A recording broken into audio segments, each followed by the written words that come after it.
The signing of the comprehensive agreement on the Bangsamoro between the Moro Islamic Liberation Front and the government is but the beginning of the real journey to peace, which proves to be the harder part. Despite Senator Miriam Defensor Santiago's claim that the agreement is unconstitutional, GPH panel head Miriam Coronel Ferrer respects the stance of the senator and is open for a dialogue to further explain the elements of the agreement. Io Galvez will tell us more. GPH Peace Panel head Miriam Coronel Ferrer appreciates the statement of Senator Miriam Defensor Santiago that the signed comprehensive agreement on the Bangsamoro between the Moro Islamic Liberation Front and the government is unconstitutional.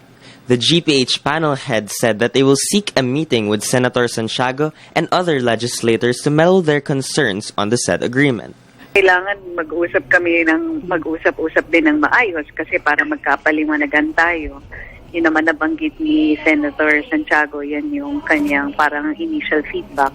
Baka pag mas napag-aralan pa natin ng mabuti at saka nagkaroon din tayo ng mas maayos na pagkakaintindi doon sa mga layunin, konteksto ng mga napagkasunduan ay mas naman ito. Ferrer added that the agreement is just the beginning of the implementation of the next steps, including the Annex on Normalization, Security and Socio-Economic Programs, and Transitional Justice, in a bid to make peace be felt by everyone. For Ferrer, it is high time to give peace a chance, not only to the areas bound by the agreement, but the whole country. Give peace a chance, no?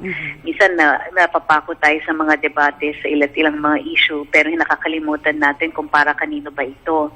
Ito pong proseso na to ay higit sa lahat para sa ating mga taong bayan, lalo na yung ordinaryong tao, yung mga bata sa eskwelahan, na nagnanais naman magkaroon ng katahimikan sa kanilang lugar. This is Io Galvez for News at 1, Junior Edition.